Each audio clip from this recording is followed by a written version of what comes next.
2026 ಹಾಗೂ 27ನೇ ಸಾಲಿನ SSP ಸ್ಕಾಲರ್ಶಿಪ್ಗಾಗಿ apply ಮಾಡುವುದಕ್ಕೆ ವೆಯ್ಟ್ ಮಾಡ್ತಾ ಇದ್ದೀರಾ. ಎಲ್ಲ ಕೆಟಗರಿ ವಿದ್ಯಾರ್ಥಿಗಳಿಗೆ 2026 ಅಕಾಡೆಮಿಕ್ ಇಯರ್ SSP ಸ್ಕಾಲರ್ಶಿಪ್ ಬಂದು ಶುರುವಾಗಿದೆ. ನೀವು 2026 ಇಯರ್ನ ಸ್ಕಾಲರ್ಶಿಪ್ಗಾಗಿ ನೀವು ಅಪ್ಲೈಯನ್ನು ಮಾಡಬಹುದು.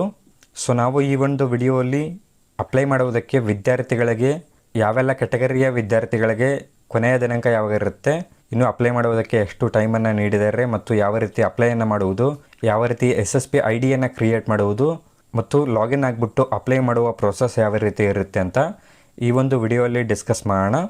ಓಕೆ, ವಿಡಿಯೋನ ಶುರು ಮಾಡೋದಕ್ಕಿಂತ ಮುಂಚೆ ನೀವೇನಾದರೂ ನಮ್ಮ ಚಾನಲ್ಗೆ ಹೊಸದಾಗಿ ವಿಸಿಟ್ ಮಾಡ್ತಾ ಇದ್ದರೆ ಈ ಕೂಡಲೇ ಚಾನಲ್ಗೆ ಸಬ್ಸ್ಕ್ರೈಬ್ ಆಗಿ.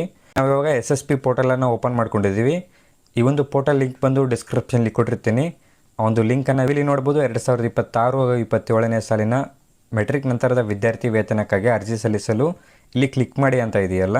PUC ಮತ್ತು ನಂತರದ ಕೋರ್ಸ್ಗಳಿಗಾಗಿ ವ್ಯಾಸಂಗ ಮಾಡುತ್ತಿರುವ ವಿದ್ಯಾರ್ಥಿಗಳು ಅಂತ ಇಲ್ಲಿ ಮೆನ್ಷನ್ ಮಾಡಲಾಗಿದೆ. PUC ಆಗಿರ್ಬೋದು, ಡಿಗ್ರಿ ಆಗಿರ್ಬೋದು ಮತ್ತು ಪೋಸ್ಟ್ ಗ್ರ್ಯಾಜುಯೇಷನ್ ಆಗಿರ್ಬೋದು. ಯಾರೆಲ್ಲ ಪೋಸ್ಟ್ ಮೆಟ್ರಿಕ್ ಸ್ಕಾಲರ್ಶಿಪ್ಗಾಗಿ ಅಪ್ಲೈ ಮಾಡ್ತಾ ಇದ್ದಾರಲ್ಲ ಆ ಒಂದು ವಿದ್ಯಾರ್ಥಿಗಳು ನೀವು ಈ ಒಂದು ಆಪ್ಷನನ್ನು ಸೆಲೆಕ್ಟ್ ಮಾಡಬೇಕಾಗತ್ತೆ. ಮತ್ತು ಯಾರೆಲ್ಲ ಪ್ರೀ ಮೆಟ್ರಿಕ್ಗಾಗಿ ಅಪ್ಲೈ ಮಾಡ್ತಾ ಇದ್ದಾರಲ್ಲ 2026 ಅಕಾಡೆಮಿಕ್ ಇಯರ್ನ ಪ್ರೀ ಮೆಟ್ರಿಕ್ ಸ್ಕಾಲರ್ಶಿಪ್ಗಾಗಿ ಅಪ್ಲೈ ಮಾಡ್ತಾ ಇದ್ದೀರಲ್ಲ 1ರಿಂದ 10ನೇ ತರಗತಿ ವಿದ್ಯಾರ್ಥಿಗಳ ಸ್ಕಾಲರ್ಶಿಪ್ಪನ್ನು ಅಪ್ಲೈ ಮಾಡುವುದಕ್ಕೆ ನೀವು ಕೆಳಗಡೆ ಕೊಟ್ಟಿದ್ದಾರೆ ನೋಡಿ. 2026 ಹಾಗೂ 27ನೇ ಸಾಲಿನ ಮೆಟ್ರಿಕ್ ಪೂರ್ವ ವಿದ್ಯಾರ್ಥಿ ವೇತನಕ್ಕೆ ಅರ್ಜಿ ಸಲ್ಲಿಸಲು ಇಲ್ಲಿ ಕ್ಲಿಕ್ ಮಾಡಿ ಅಂತ ಇದೆಯಲ್ಲ. ಸೊ ಯಾರೆಲ್ಲ ಪ್ರೀ ಮೆಟ್ರಿಕ್ಗಾಗಿ ಅಪ್ಲೈ ಮಾಡಬೇಕು ಅಂದ್ಕೊಂಡಿದ್ದೀರಾ ಈ ಒಂದು ಆಪ್ಷನನ್ನು ಸೆಲೆಕ್ಟ್ ಮಾಡ್ಕೊಳ್ಳಿ. ಓಕೆ, ಮೊದಲನೇದಾಗಿ ನಾವು ಫಸ್ಟ್ ಟೈಮ್ ಅಪ್ಲೈ ಮಾಡ್ತಾ ಇರುವಂಥ ವಿದ್ಯಾರ್ಥಿಗಳಿಗೆ SSP ಐಡಿಯನ್ನು ಕ್ರಿಯೇಟ್ ಮಾಡುವುದು ಹೇಗೆ ಅಂತ ನೋಡೋಣ. ಸೊ ಸಿಂಪ್ಲಿ ಇಲ್ಲಿ ಹೊಸ ಖಾತೆಯನ್ನು ಸೃಜಿಸಲು ಇಲ್ಲಿ ಕ್ಲಿಕ್ ಮಾಡಿ ಅಂತ ಇದೆಯಲ್ಲ. ಸೊ ಈ ಒಂದು ಆಪ್ಷನನ್ನು ಸೆಲೆಕ್ಟ್ ಮಾಡ್ಕೊಳ್ಳಿ. ಸೆಲೆಕ್ಟ್ ಮಾಡ್ಕೊಂಡ ನಂತರ ನಿಮಗೆ ಈ ರೀತಿ ಪೇಜ್ ಓಪನ್ ಆಗುತ್ತೆ. ಇಲ್ಲಿ ಮೊದಲನೇದಾಗಿ ಎಂಟೈರ್ ಸ್ಟೂಡೆಂಟ್ ಆಧಾರ್ ನಂಬರ್ ಅಂತ ಇದೆಯಲ್ಲ. ಯಾರ ಒಂದು SSP ಐಡಿಯನ್ನು ಕ್ರಿಯೇಟ್ ಮಾಡ್ತಾ ಇದ್ದೀರಾ ಆ ಒಂದು ವಿದ್ಯಾರ್ಥಿಯ ಆಧಾರ್ ಕಾರ್ಡ್ ನಂಬರ್ನ ನೀವು ಇಲ್ಲಿ ಫಿಲ್ ಮಾಡ್ಕೊಳ್ಳಿ. ಫಿಟ್ ಟು ಪ್ರೊಸೀಡ್ ಮೇಲೆ ಕ್ಲಿಕ್ ಮಾಡ್ಕೊಂಡ ನಂತರ ಈ ಒಂದು ಆಪ್ಷನ್ ಮೇಲೆ ನೀವು ಕ್ಲಿಕ್ನ ಮಾಡ್ಕೊಳ್ಳಿ.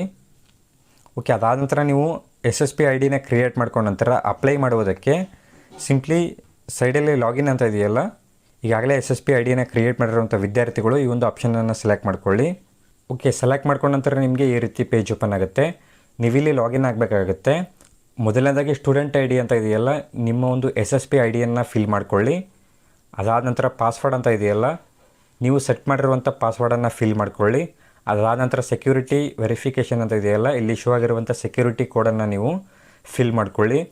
ಒಂದು ವೇಳೆ ನೀವೇನಾದರೂ ಪಾಸ್ವರ್ಡ್ ಮರೆತೋದ್ರೆ ಇಲ್ಲಿ ಫಾರ್ಗೆಟ್ ಪಾಸ್ವರ್ಡ್ ಮೇಲೆ ಕ್ಲಿಕ್ ಮಾಡಿಕೊಂಡು ನೀವು ನಿಮ್ಮ ಒಂದು ಪಾಸ್ವರ್ಡನ್ನು ರೀಸೆಟ್ ಮಾಡ್ಕೊಳ್ಳಿ.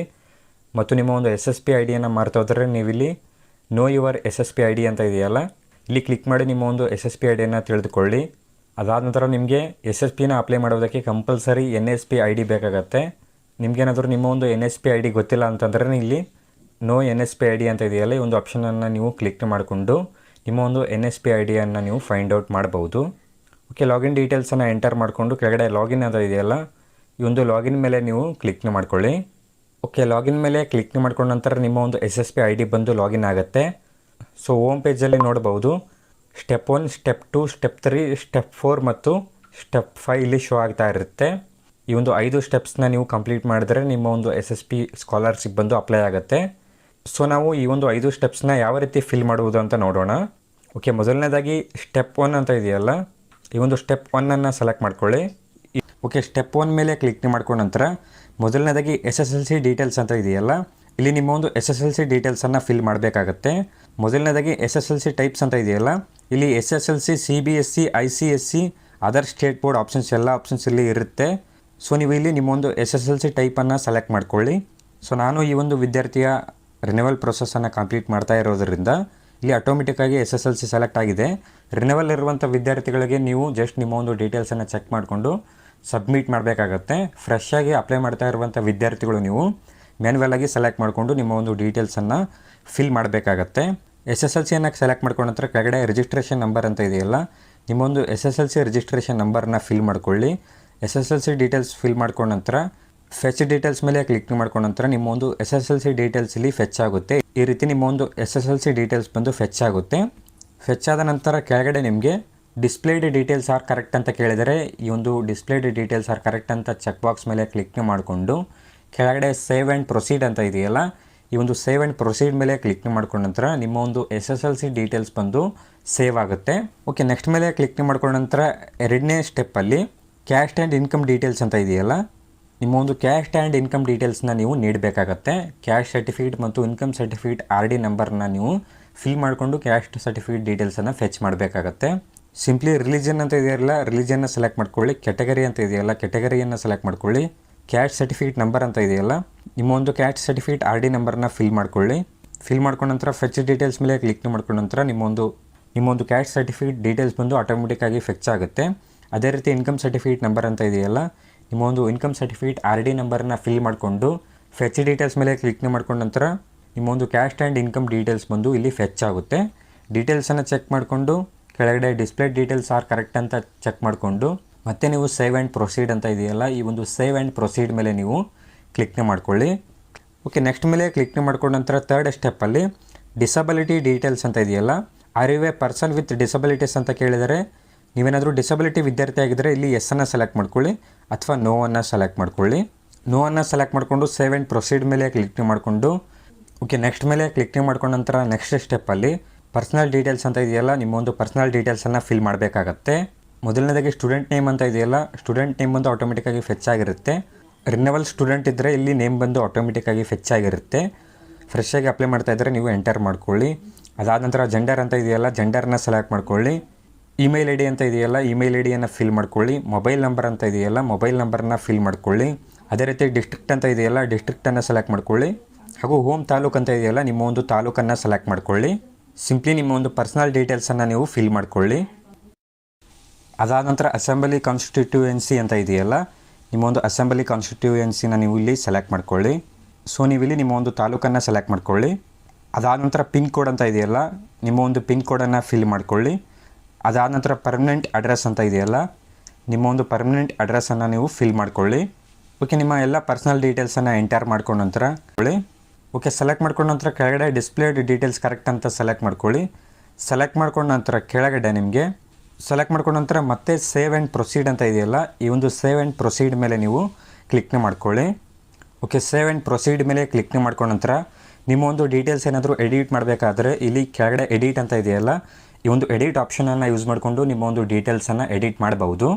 ಓಕೆ, ಅದಾದ ನಂತರ ಸಿಂಪ್ಲಿ ಕೆಳಗಡೆ ನೆಕ್ಸ್ಟ್ ಅಂತ ಇದೆಯಲ್ಲ, ಈ ಒಂದು ನೆಕ್ಸ್ಟ್ ಮೇಲೆ ನೀವು ಕ್ಲಿಕ್ನ ಮಾಡ್ಕೊಳ್ಳಿ. ಪ್ರೆಸೆಂಟ್ ಇಯರ್ ಸ್ಟಡಿ ಡೀಟೇಲ್ಸ್ ಅಂತ ಇದೆಯಲ್ಲ, ನಿಮ್ಮ ಒಂದು ಪ್ರೆಸೆಂಟ್ ಸ್ಟಡಿ ಡೀಟೇಲ್ಸನ್ನು ನೀವು ಫಿಲ್ ಮಾಡಬೇಕಾಗತ್ತೆ. ಮೊದಲನೇದಾಗಿ are you studying in any university institute located outside Karnataka ಅಂತ ಇದೆಯಲ್ಲ, ನೀವೇನಾದರೂ ಕರ್ನಾಟಕ ಬಿಟ್ಟು ಬೇರೆ ಒಂದು ಸ್ಟೇಟಲ್ಲಿ ಸ್ಟಡಿ ಮಾಡ್ತಾಯಿದ್ರೆ ನೀವಿಲ್ಲಿ ಎಸ್ಸನ್ನು ಸೆಲೆಕ್ಟ್ ಮಾಡ್ಕೊಳ್ಳಿ ಅಥವಾ ನೋವನ್ನು ಸೆಲೆಕ್ಟ್ ಮಾಡ್ಕೊಳ್ಳಿ. ಕರ್ನಾಟಕದಲ್ಲೇ ಸ್ಟಡಿ ಮಾಡ್ತಾಯಿದ್ರೆ ನೀವಿಲ್ಲಿ ನೋವನ್ನು ಸೆಲೆಕ್ಟ್ ಮಾಡ್ಕೊಳ್ಳಿ. ಓಕೆ, ನೋವನ್ನು ಸೆಲೆಕ್ಟ್ ಮಾಡ್ಕೊಂಡ ನಂತರ are you studying 11th or 12th in CBSE ICSE IGCSE board ಅಂತ ಕೇಳಿದ್ದಾರೆ. ಸೊ ನೀವೇನಾದರೂ CBSE ICSE IGCSE ಬೋರ್ಡಲ್ಲಿ ಸ್ಟಡಿ ಮಾಡ್ತಾಯಿದ್ರೆ 11th ಅಥವಾ 12th ನೀವಿಲ್ಲಿ ಎಸ್ಸನ್ನು ಸೆಲೆಕ್ಟ್ ಮಾಡ್ಕೊಳ್ಳಿ ಅಥವಾ ನೋವನ್ನು ಸೆಲೆಕ್ಟ್ ಮಾಡ್ಕೊಳ್ಳಿ. ಓಕೆ, ಸೆಲೆಕ್ಟ್ ಮಾಡ್ಕೊಂಡ ನಂತರ are you studying in first ಅಥವಾ ಸೆಕೆಂಡ್ PUC ಅಂತ ಕೇಳಿದ್ದಾರೆ. ಫಸ್ಟ್ ಇಯರ್ ಅಥವಾ ಸೆಕೆಂಡ್ ಇಯರ್ PUCನ ಸ್ಟಡಿ ಮಾಡ್ತಾ ಇದ್ದಾರೆ ಅಂತ ಕೇಳಿದ್ದಾರೆ. ನೀವೇನಾದರೂ PUC ಸ್ಟೂಡೆಂಟ್ ಆಗಿದ್ದರೆ ನೀವಿಲ್ಲಿ ಎಸ್ಸನ್ನು ಸೆಲೆಕ್ಟ್ ಮಾಡ್ಕೊಳ್ಳಿ. ಸೊ PUC ಸ್ಟೂಡೆಂಟ್ಸ್ ಆಗಿದ್ದರೆ ನೀವಿಲ್ಲಿ ಎಸ್ಸನ್ನು ಸೆಲೆಕ್ಟ್ ಮಾಡ್ಕೊಂಡಾಗ ಎಂಟರ್ ಸ್ಟ್ಯಾಟ್ಸ್ ID ಅಂತ ಕೇಳುತ್ತೆ. ನಿಮ್ಮ ಒಂದು ಸ್ಟ್ಯಾಟ್ಸ್ IDಯನ್ನು ನೀವು ಫಿಲ್ ಮಾಡಬೇಕಾಗತ್ತೆ. ಒಂದು ವೇಳೆ ನೀವೇನಾದರೂ ಡಿಗ್ರಿ ಸ್ಟೂಡೆಂಟ್ಸ್ ಆಗಿದ್ದರೆ ನೀವಿಲ್ಲಿ ನೋವನ್ನು ಸೆಲೆಕ್ಟ್ ಮಾಡ್ಕೊಳ್ಳಿ. ನೋವನ್ನು ಸೆಲೆಕ್ಟ್ ಮಾಡ್ಕೊಂಡ ನಂತರ are you studying in first year of any professional course ಅಂತ ಕೇಳಿದರೆ ನೀವೇನಾದರೂ ಫಸ್ಟ್ ಇಯರ್ ಪ್ರೊಫೆಷ್ನಲ್ ಕೋರ್ಸಲ್ಲಿ ಸ್ಟಡಿ ಮಾಡ್ತಾಯಿದ್ರೆ ನೀವಿಲ್ಲಿ ಎಸ್ಸನ್ನು ಸೆಲೆಕ್ಟ್ ಮಾಡ್ಕೊಳ್ಳಿ. ಎಸ್ಸನ್ನು ಸೆಲೆಕ್ಟ್ ಮಾಡ್ಕೊಂಡ ನಂತರ ಆ ಒಂದು ಕೋರ್ಸನ್ನು ನೀವಿಲ್ಲಿ ಸೆಲೆಕ್ಟ್ ಮೋಡ್ ಆಫ್ ಅಡ್ಮಿಷನ್ ಅಂತ ಇದೆಯಲ್ಲ, ನಿಮ್ಮೊಂದು ಅಡ್ಮಿಷನ್ ಡೀಟೇಲ್ಸನ್ನು ಎಂಟರ್ ಮಾಡಿಕೊಂಡು ನಿಮ್ಮ ಒಂದು ಮುಂದಿನ ಅಪ್ಲಿಕೇಶನ್ ಪ್ರೊಸೆಸನ್ನು ಕಂಪ್ಲೀಟ್ ಮಾಡಬೇಕಾಗತ್ತೆ.